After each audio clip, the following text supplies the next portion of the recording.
Et on est ravis d'accueillir ce matin Baptiste Beauchamp, responsable de la communication de Régicène qui organise la fête du bruit à Saint-Nolff dans le Morbihan. Bonjour Baptiste. Bonjour à tous.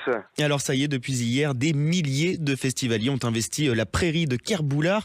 Comment ça se passe ce début de festival ? Eh ben ça se passe très bien. Déjà le beau temps est avec nous en Bretagne. Ah. On a de la chance, on passe entre les gouttes et puis voilà, c'est toujours une satisfaction énorme. Le festival affiche complet, donc les gens nous suivent.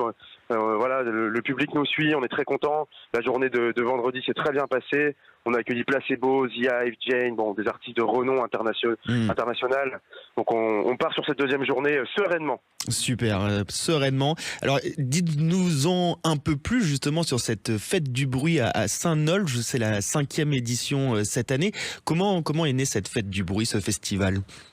Tout à fait. 5e édition, on accueille du coup ce week-end plus de 55 000 personnes sur 3 jours. La fête du bruit de Saint-Nolff, c'est la petite sœur finalement de la fête du bruit dans Landerneau, qui se trouve à 2 heures de Saint-Nolff dans le Finistère en Pointe-Bretonne. Oui. Et c'est né en fait lors des 10 ans de la fête du bruit de Landerneau, un projet un peu fou, voire totalement fou, de proposer un deuxième festival édition anniversaire pour les 10 ans dans le département voisin.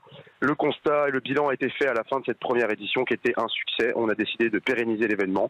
Et voilà, ça part d'une petite folie en fait finalement. Bah oui. Et on y est toujours.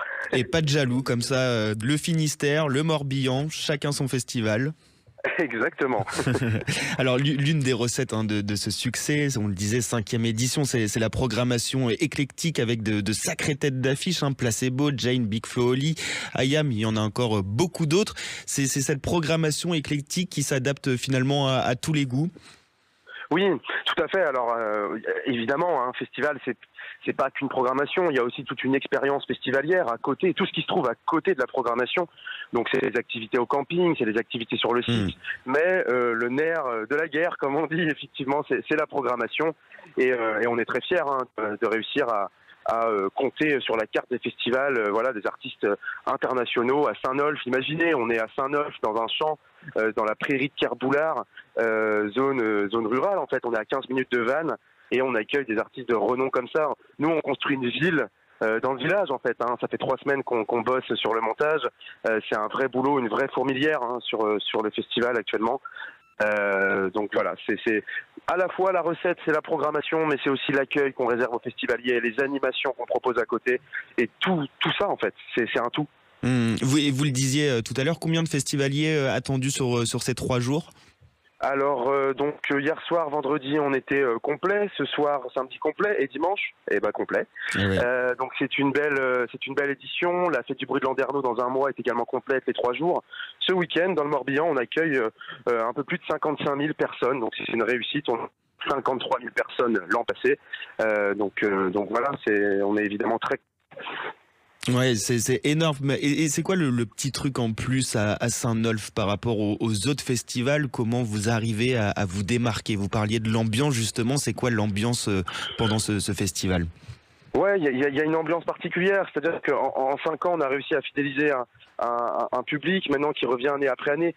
J'y pense par exemple, même dans nos bénévoles, c'est 900 bénévoles sur 3 jours. Hier, je croise un bénévole qui nous dit « Oh super, merci, je suis venu l'année dernière, j'ai rencontré ma copine, tu sais quoi, elle est enceinte, on va avoir un bébé dans 6 mois. » C'est des histoires humaines en fait, c'est de l'humain derrière tout ça. Il y a à la fois dans le bénévolat, mais dans les festivaliers, c'est dans les équipes artistiques, c'est toute cette relation humaine qui est très forte. Avec une bonne ambiance assurée, il y a notamment, je pense, à ce volet prévention. Là aussi, vous faites très attention sur le festival. En quelques mots, est-ce que vous pouvez nous dire un petit peu ce qui est mis en place ? Effectivement, oui, c'est un point d'honneur qu'on se met année après année. Des outils de prévention. On est d'ailleurs en train de réaliser aussi, à côté de la prévention, notre bilan carbone, un espèce de scanner du festival finalement pour ensuite développer des actions en conséquence. Et sur la partie prévention, cette année, on travaille avec le dispositif national Safer, qui est une application qui est avec un stand sur le festival, des maraudes de bénévoles, un dispositif assez lourd, de la signalétique, une safe zone, enfin voilà, il y a tout ça qui est mis en place. Il y a également plusieurs associations locales de prévention, le CHU qui est mobilisé, des médecins. Année après année, on essaye de développer encore plus ce volet-là, qui est très important pour un festival. Pour un festival, bonne ambiance, bon enfant, et ça donne envie en tout cas. Un grand merci Baptiste Beauchamp d'avoir été avec nous ce matin sur Sud Radio. Je rappelle que vous êtes le responsable de la communication de Régicène qui organise la fête du bruit à Saint-Nolff dans le Morbihan. Puis on le disait, pour ceux qui ne sont pas forcément disponibles ce week-end, rendez-vous à Landerneau au début du mois d'août. Exactement, merci beaucoup, merci à tous. Merci à vous Baptiste.